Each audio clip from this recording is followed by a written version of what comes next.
Welcome to Mufti Muhammad Nadeem Husaini official YouTube channel. Mufti Sahab کے channel کو subscribe کریں تاکہ ہر آنے والی ویڈیو سے باخبر رہیں۔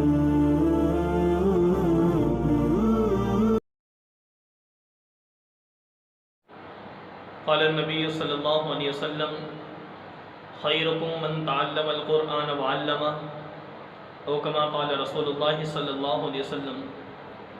میرے بھائی دوستو، نبی اکرم صلی اللہ علیہ وسلم کو مبارک فرمان ہے، اے کائنات کے لوگوں، تم میں سے بہترین انسان وہ ہے جو قرآن پاک سیکھتا ہے یا سکھاتا ہے۔ تو گویا اگر عظمت ہے کسی کی تو دین والوں کی ہے۔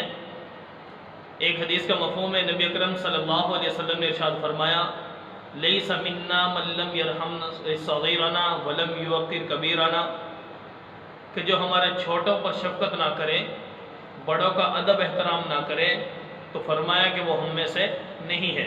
اسی طرح ایک حدیث کے اندر ہے کہ جو ہمارے علماء کی قدر نہ کرے وہ بھی ہم میں سے نہیں۔ تو یہ بخاری شریف کی روایت ہے۔ نبی کرم صلی اللہ علیہ وسلم نے ایک اور حدیث میں فرمایا، حضرت ابو ہریرہ رضی اللہ تعالیٰ عنہ سے روایت فرماتے ہیں کہ جس کسی نے اللہ کے ولی سے دشمنی لی، اللہ کے ولی کو تنگ کیا، پریشان کیا، تو اللہ رب العالمین فرماتے ہیں کہ بندے اپنے ولی کے بدلے میری تجھ سے جنگ ہے۔ یا جس نے اللہ کے ولی سے بغض رکھا اس نے اللہ سے بغض رکھا۔ تو بہرحال اللہ کے ساتھ تعلق ہے جس بندے کا، اس کے ساتھ کبھی عداوت نہ رکھے، کبھی اس کے ساتھ لا تعلق اختیار نہ کرے، کبھی بھی اس کے ساتھ برائی کا معاملہ نہ کرے، بے ادبی کا معاملہ نہ کرے۔ تو اس لیے نبی اکرم صلی اللہ علیہ وسلم نے فرمایا کہ بندہ اللہ کے ولی سے دشمنی کرنے والا گویا اللہ سے دشمنی کر رہا ہے۔ اور اسی طرح بخاری شریف کی ایک اور روایت ہے، نبی اکرم صلی اللہ علیہ وسلم نے فرمایا، 3 آدمی ایسے ہیں ان کی بے عزتی بے ادبی کرنے والا انسان منافق تو ہو سکتا ہے، مومن نہیں ہو سکتا۔ کون کون سے وہ؟ فرمایا عادل حکمران، نمبر 2 عالم، اور نمبر 3 بوڑھا آدمی، بزرگ آدمی۔ ٹھیک ہے، ان 3 کی، نیک حکمران، عالم اور نمبر 3 بزرگ آدمی، ان 3 کی بے ادبی کرنے والا گویا وہ انسان منافق تو ہو سکتا ہے، مومن نہیں ہو سکتا، گویا اس کا ایمان کامل نہیں ہو سکتا۔ تو اس لیے علماء کی قدر کرنا ہر مسلمان پہ لازم اور ضروری ہے۔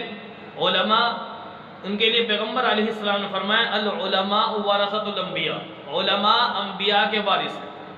تو نبی علیہ السلام نے اپنی وراثت جن کے حوالے کی ہے گویا، یا اپنے علم کا جو وارث جس کو ٹھہرایا ہے، تو وہ کون ہے؟ وہ علماء ہے۔ جب علماء کو اتنا مقام دے دیا کہ پیغمبر نے اپنے ساتھ نسبت قائم کر دی کہ یہ علماء میرے وارث ہیں، تو گویا جن انبیاء علیہ السلام کے ورثاء کے ساتھ بغاوت کرے گا وہ نبی کے ساتھ بغاوت کر رہا ہے۔ جو پیغمبر کے ان علماء، جو پیغمبر کے وارث ہیں، ان کی قدر نہیں کرے گا، گویا اس علم کی قدر نہیں، جو علم کی قدر نہیں کرتا وہ نبی کی قدر بھی نہیں کرتا۔ تو اس لیے نبی علیہ السلام نے فرمایا جو کہ علماء کی قدر کرنا یہ مومن کے اوپر لازم اور ضروری ہے۔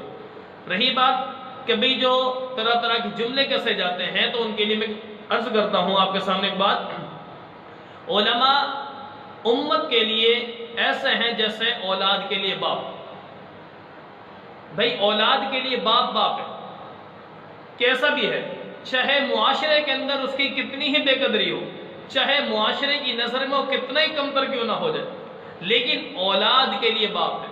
اگر وہ اولاد بھی اپنے اس معاشرے کے ساتھ لگ کر اپنے باپ کی بے ادبی کرے، بے احترامی کرے، طرح طرح کے جملے اپنی اولاد یعنی اولاد بھی باپ پر کسنا شروع کر دے، تو یہ اس اولاد کے لیے زیب نہیں دیتا کہ ان لوگوں کے پیچھے لگ کے اپنے باپ کی بھی بے عزتی کرے۔ تو باپ بھی کیا کہے گا؟ باپ یہ کہے گا کہ بیٹا تجھ سے امید نہیں تھی مجھے کہ تو بھی میری مخالفت میں کھڑا ہو جائے گا۔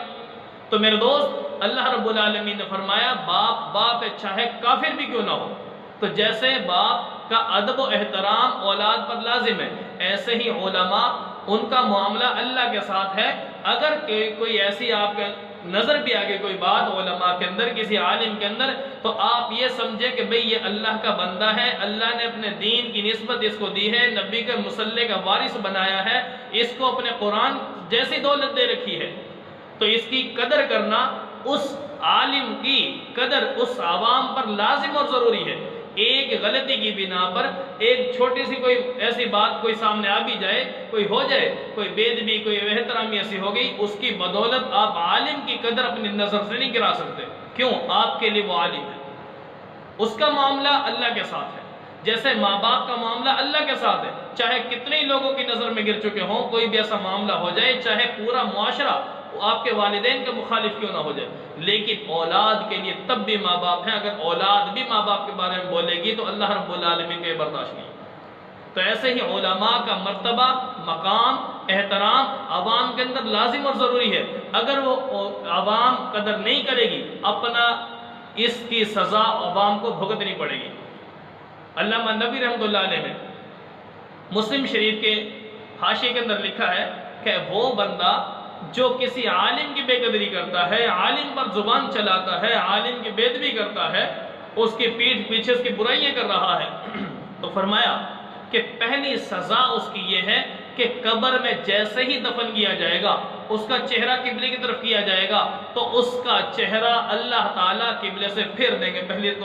پہلی سزا یہ شروع ہو جائے گی، اور باقی اگلا معاملہ آگے ہے۔ جیسے میرے دوستو، علماء کی قدر، بڑے لوگ بزرگ حضرات ہیں ان کی قدر کرنا، اور نیک حکمران جو ہیں یا تمہارے نیک سربراہ، حکمران سے مراد ملک کا حکمران ہی نہیں، چاہے آپ کا علاقے کا حکمران ہے، سربراہ ہے، آپ کے گاؤں کا سربراہ ہے، شہر کا سربراہ ہے، اگر وہ ایمانداری سے آپ کے ساتھ چل رہا ہے تو اس کی قدر کرنا بھی آپ کے اوپر لازم اور ضروری ہے۔ اللہ رب العالمین سے دعا ہے کہ اللہ تعالی ہمارے معاشرے کو اس طرح ایک دوسرے کے ساتھ جوڑ کر ہمیں مل جل کر رہنے کی توفیق نصیب فرمائے، علماء کی قدر ہم سب کو نصیب فرمائے۔